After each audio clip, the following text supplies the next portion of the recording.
Va a comenzar la primera intervención, es de Fernando Valladares, posiblemente muy conocido por los que estáis aquí.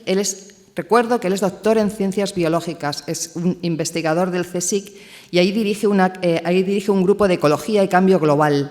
Además es profesor asociado en la Universidad Rey Juan Carlos.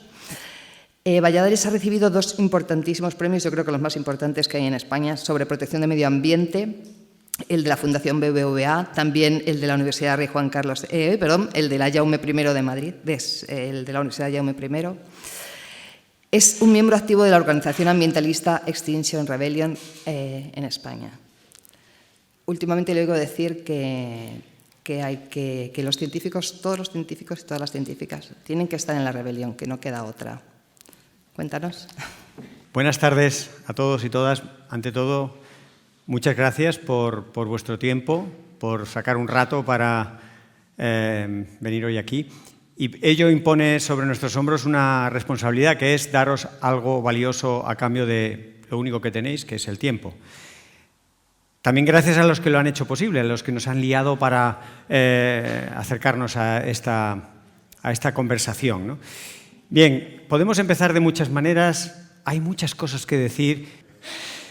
Bueno, de las muchas maneras de hablar de cambio climático, voy a agarrarme a la actualidad de este verano, ¿no? Y arranco precisamente con la ola de calor y los incendios, pero no me voy a meter mucho en detalles y en convenceros o ilustraros con todo tipo de ejemplos, ni hablar del efecto invernadero, ni de tantas cosas que las doy un poco por asumidas. No son claves tampoco para el debate, pero sí pinceladas desde la ciencia, pinceladas de datos reales de un poco lo que está ocurriendo con la emergencia climática.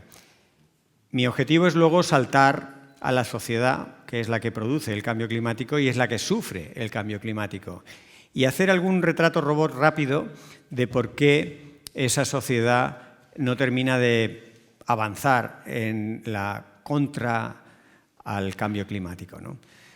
Y al final intento siempre acabar en una clave de cierta positividad, porque el escenario es bastante lúgubre y creo que no es justo que, habiendo hecho el esfuerzo que habéis hecho de venir una tarde de un día de diario aquí, que os vayáis apesadumbrados o apesadumbradas. Está bien que os vayáis preocupados o preocupadas, porque es para preocuparse, pero también hay que apuntar por dónde pueden estar algunas de las soluciones, ¿no? No es que tengamos hoy la varita mágica de cómo resolver el gran lío planetario en el que estamos metidos, pero sí tenemos algunas sugerencias. Vamos sin más dilación, ¿no? Bueno, los incendios de este verano, fijaros, hasta el día 5 de agosto en España no había pasado casi nada, era un año muy discreto en el punto de vista de incendios, y de pronto, en apenas 48 horas, empezó a despegar el número de hectáreas quemadas, pasando de ser un año en el que se quemó muy poco a un año que se iba quemando cada vez más, y cuando acabó agosto ha sido un año de absoluto récord. Apresuradamente, un grupo de científicos internacional hizo un estudio de atribución. Cuando tengáis a esa figura retórica del cuñado recalcitrante al conocimiento y os diga, pero esto no, ¿qué tiene que ver? En verano siempre hace calor, en verano siempre hay incendios.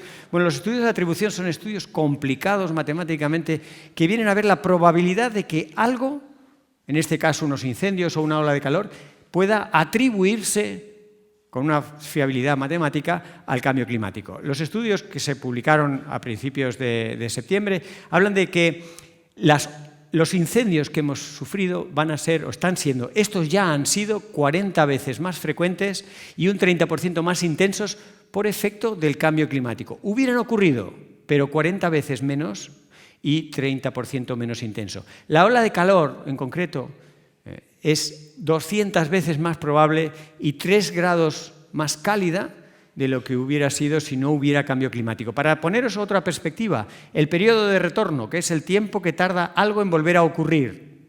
El periodo de retorno de una ola de calor de las características de la de este agosto es un periodo de retorno de 2.500 años.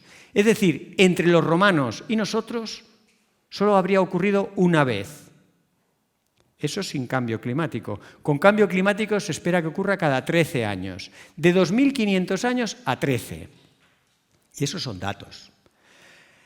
Y por hablar de incendios, también en este verano salió un artículo resumiendo los impactos que se entienden sobre la salud de un incendio que nos queda a más de 7.000 kilómetros en Canadá. En el 2023 se quemaron bosques con una gran intensidad y de una gran extensión, hasta el punto que se calcula que 354 millones de personas en Norteamérica y Europa, ahí veis los colores de las zonas más afectadas, han sido afectadas en su salud por los incendios del 2023, dando lugar a 70.000 muertes. Solo ese incendio de Canadá, un gran incendio.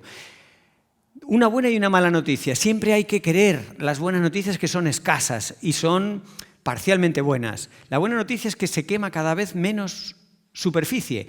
En un incendio hay que tener en cuenta más cosas que solo la superficie. Hay que tener en cuenta la intensidad de la llama, pero ¿a quién afecta? Por ejemplo, la buena noticia en este caso es que se quema globalmente un 20%. En este periodo, entre el 2002 y el 2021, se ha reducido a una quinta parte la superficie quemada, pero sin embargo ha aumentado en un 40%, esta es la mala noticia, la población mundial afectada por incendios. Porque los incendios empiezan a tener lugar en otros sitios, en la interfase donde vivimos los humanos. Y sí quería enfatizar que el cambio climático es mucho más que temperaturas, es mucho más que velocidad del viento, que humedad, que precipitación. El cambio climático se puede representar con esta figura, que no son solo dibujitos. Detrás de cada globo hay un montón de datos, detrás de cada flecha hay un montón de análisis estadístico. Está publicado hace 3 años en una revista prestigiosa. Y básicamente habla de cómo la civilización puede ir colapsando debido a efectos en cascada, arriba de todo en inglés. Calentamiento global, muy bien. Vectores de enfermedades infecciosas que son de origen tropical y se van moviendo, también lo entendemos. Subida del nivel del mar, aquí en Gijón os vais quedando cada vez con menos playa. Eventos extremos. De toda esta parte entiendo que por la prensa al menos estamos bastante al día. Que la mitad de los desplazamientos de la población humana son debidos al cambio climático, igual no lo teníamos tan claro. Millones de personas que abandonan sus casas por el cambio climático ya empieza a ponernos en otra escala del problema. Pero fijaros, desigualdad económica. No para de crecer. Nunca ha habido ricos tan ricos como ahora. De hecho, Elon Musk se calcula que es la persona más rica que jamás ha existido desde que hay un Homo sapiens en la Tierra. Calculando los sátrapas, los emperadores a tiempo de hoy y a dinero de hoy, Elon Musk tiene mucho más dinero que el más rico de los emperadores más ricos que jamás ha tenido. Tiene un 8% del Producto Interior Bruto de Estados Unidos.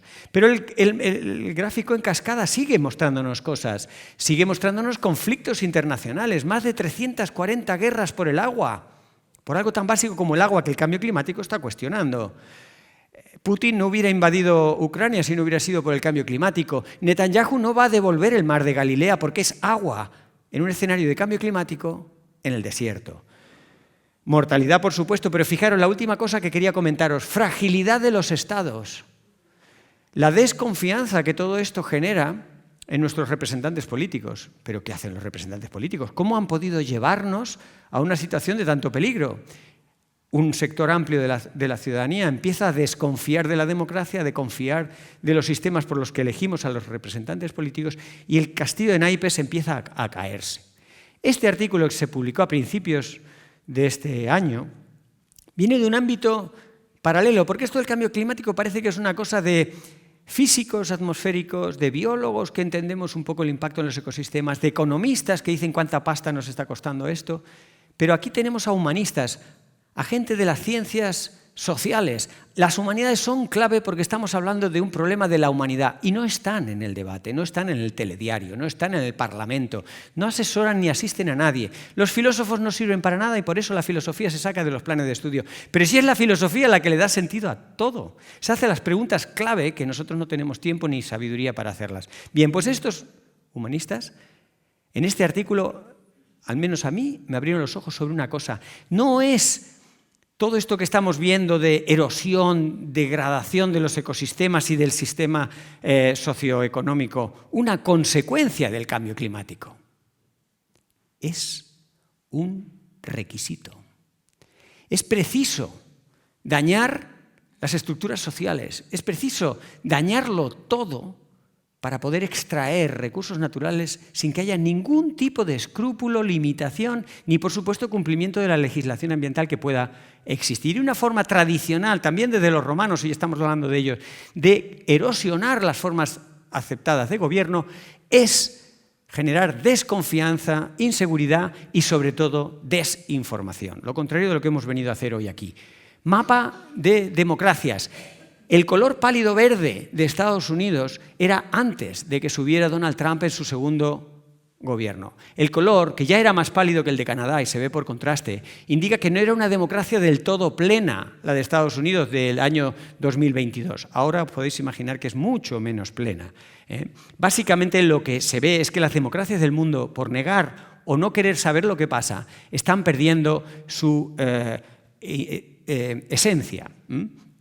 Están surgiendo los totalitarismos. Hay un gradiente desde la autocracia, los gobiernos autocráticos, a los gobiernos con ya tintes totalitarios. El Freedom House, en sus informes anuales, hace un análisis de la libertad en el mundo y se puede ver como solamente un 20% de la humanidad, la quinta parte de esos 8.800 millones de personas, solo la quinta parte, 1 de cada 5 humanos, vive en un país libre.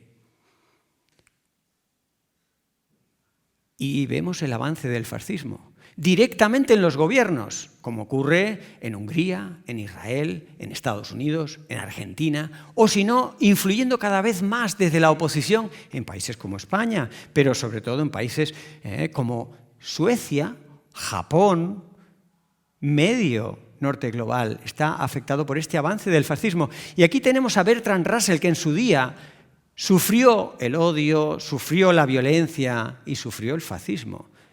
Y con esa sonrisa, ese talante amable, decía que el fascismo avanza primero fascinando a los tontos y después arrestando a los inteligentes. Y eso es lo que estamos viendo. Eso está ocurriendo. Aquí tenéis julio de este año, el gobierno de Donald Trump emite un informe revisando los gases de efecto invernadero. Inmediatamente la comunidad científica dijo que está cuajado de errores científicos. No hablamos de política, o muchos de los científicos no se meten en política. Yo me estoy metiendo y así a veces me dan. Aquí veis un artículo, fijaros, desde el Instituto de Leyes de Legislación Ambiental. Gente que parece como muy neutra en esto de la justicia. Fijaros el titular, defendiendo lo indefendible. Y exhorta desde ese artículo publicado el 7 de agosto a que los científicos y científicas desde sus ámbitos de conocimiento digan el informe de Donald Trump es falso. Este es el último gráfico que se puede tener de este tipo de información. 2023, los $1 billion disaster. Los desastres que cada uno individualmente cuestan $1 billón. ¿Veis la tendencia de los años 80, que había 2 o 3 al año, solo en Estados Unidos, a 24, 25, 26 ahora? Ahora, hace 2 años. Los datos del 2024 han sido embargados por Donald Trump. Las personas que gestionan esas bases de datos han sido expulsadas y las bases de datos están ahora, y los algoritmos y los ordenadores, desmontados porque el cambio climático no existe. Lo que sí sabemos es lo que nos cuesta todo esto, porque ahí sí que hay gente auditando. Y los daños económicos aproximadamente, en general, debidos al cambio climático, son 6 veces mayores a lo esperado y sencillamente hoy no tenemos dinero para hacer frente hoy a los daños que genera el cambio climático hoy. ¿Y qué hace la sociedad actual, contemporánea, cuando no tiene dinero? Pide un préstamo. Estamos pidiendo un préstamo y tendremos que pagar los intereses del préstamo que hemos pedido hoy para unos daños que hoy no podemos pagar, pero es que el año que viene serán más. Y arrastraremos los intereses de este año. ¿Y así hasta cuándo? Fijaros, esto no está dicho ni por un ecologista, ni un ambientalista, ni un Fernando Valladares, que quieras o no, pues se le ve el plumero. Esto lo dicen los CEOs de las 6 principales empresas, entidades aseguradoras del mundo. El periódico The Guardian, conmocionado, como estuvimos todos conmocionados después de los incendios de Santa Bárbara. ¿Os acordáis cómo empezó el 2025? Si hablamos de incendios hay que hablar de enero del 2025. Los incendios con los vientos de Santa Ana, en esa época, algo natural, acrecentado por el cambio climático, y después de 2 años de sequía, aquello se iba a quemar. ¿Qué hicieron las compañías de seguros? En su estrategia habitual, cancelar 90.000 pólizas. Le falta el 9 que sale ahí reflejado en el otro lado. 90.000 pólizas. De tal forma que cuando los californianos y californianas se quedaron sin casa, se quedaron sin nada, porque no había póliza que respaldara el incendio que les dejó sin casa. Fue tan violento aquello que incluso un gobierno y un Estado, tan poco acostumbrado a cuestiones sociales como es el norteamericano, se preguntaban, ¿cómo ha podido ocurrir? Y se les interpeló a esas compañías aseguradoras que ingenuamente, llamadme ingenuo, pensábamos que aseguraban a las personas ante eventos extremos. Y ellas contestaron, impertérritas, nosotros lo primero que tenemos es que ver por nuestra solvencia financiera. Y vaya que sí vieron. Pero unos meses después, el periódico del Guardian, entrevistando a las entidades aseguradoras, sacaron declaraciones de ellas mismas como esta. El cambio climático es demasiado arriesgado para asegurar nada. De tal manera que sin asegurado, otros servicios financieros, como las hipotecas o muchas inversiones, se caen. Así que el sector financiero entero está al borde de dejar de funcionar por el cambio climático, y si el sector financiero no funciona, el capitalismo desaparece. Es decir, no tenemos que esperar a los bolcheviques para acabar con el capitalismo. El capitalismo se devora a sí mismo, dicho por los capitalistas. Y aquí llega un momento de introducir un término que ya el nombre sobrecoge, y por eso he elegido una foto tanto de una cosa rota como de un color lóbrego. Luego mejora. Necroeconomía. La economía de la muerte. Fijaros, no es solo que el modelo socioeconómico imperante ha reventado 6 de los 9 límites planetarios. Límites que, recuerdo, son para que el ser humano pueda vivir. Son límites, condiciones físicas, químicas, biológicas que debe reunir el planeta para que nosotros podamos respirar, comer, reproducirnos. Bien, hemos reventado 6 de los 9 debido a ese modelo socioeconómico. Pero no solo es eso, sino que además ha encontrado una forma de rentabilizar los desastres naturales, que con ese nombre de desastre natural parece que era una cosa inevitable. Sí se podía evitar. Y de natural tiene una parte, pero de humano tiene otra parte, porque muere gente en esos desastres naturales. La necroeconomía, lo dejo como tarea para casa, si queréis buscar bonos catástrofe o cat bonds, es una forma de repartir los riesgos para asegurarte que sigues teniendo ganancias. Ya decíamos que las aseguradoras dicen, los seguros como los conocemos no funcionan con el cambio climático, crecen demasiado los gastos. Ya tienen inventado herramientas financieras para seguir lucrándose con la muerte y el destrozo que genera el cambio climático. ¿Qué puede salir mal?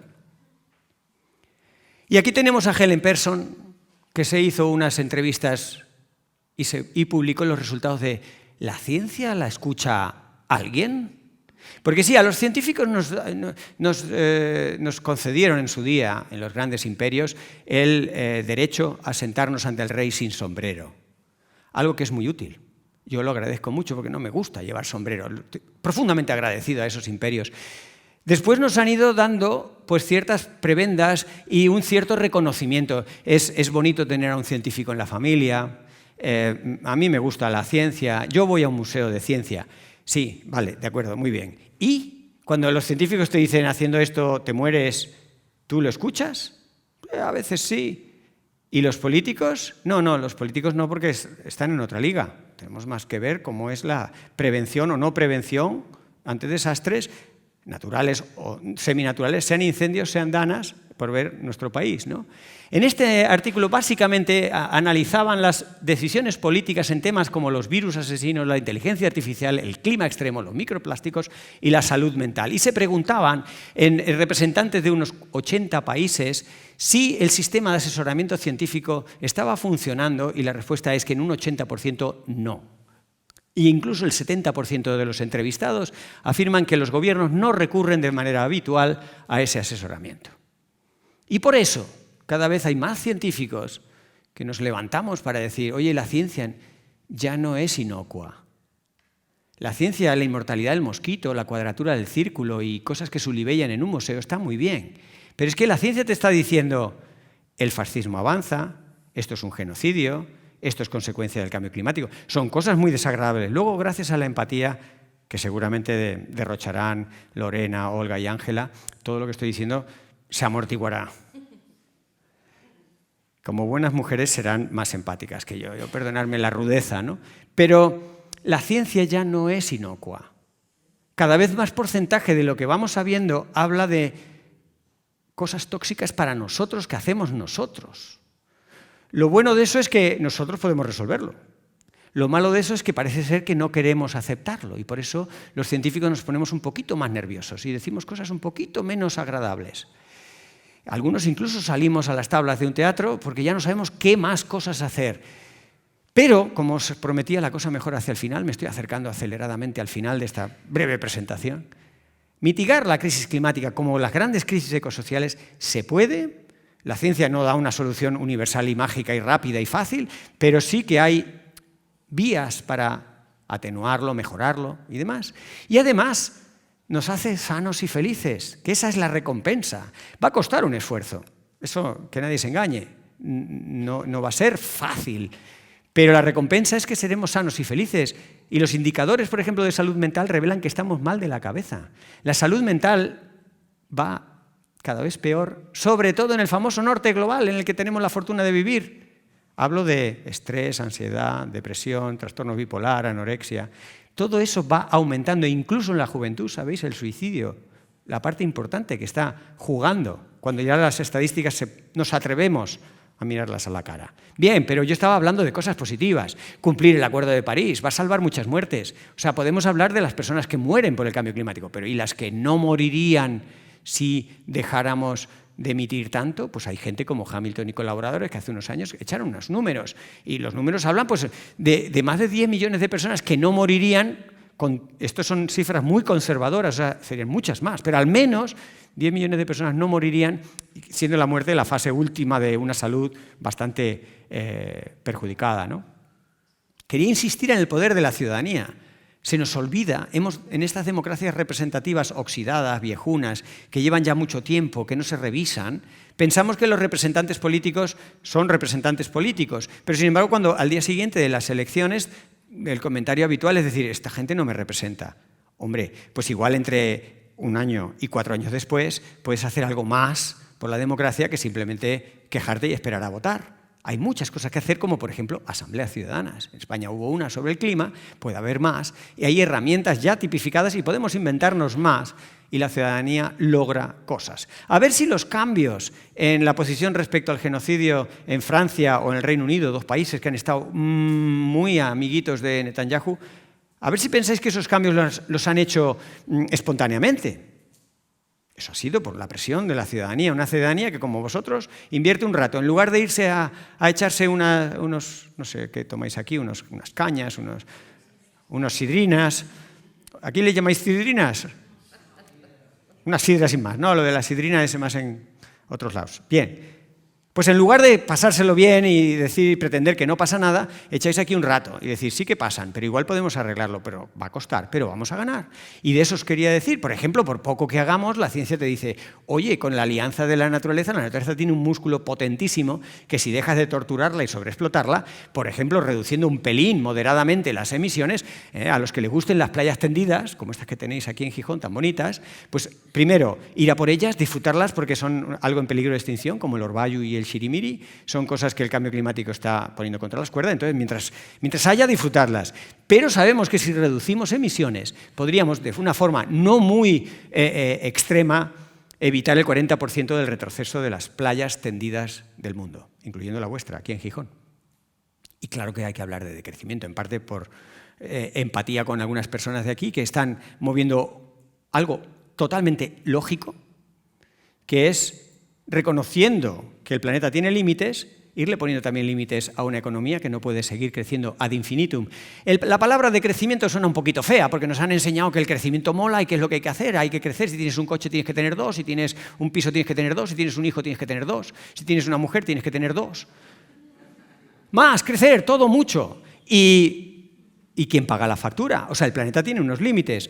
Por eso hablamos de decrecimiento. Pero como la palabra no gusta, Ursula von der Leyen, que le tiemblan las piernas cuando se llegan cuestiones económicas, y más ahora que la ultraderecha le hace cuestionarse, pues entonces acuñó el término Beyond Growth, que en inglés suena estupendo y nadie sabe bien qué es. Se llama, traducido al español, post-crecimiento. ¿Os acordáis aquel ratoncito que anunciaba unos dibujos animados que decía el universo y más allá?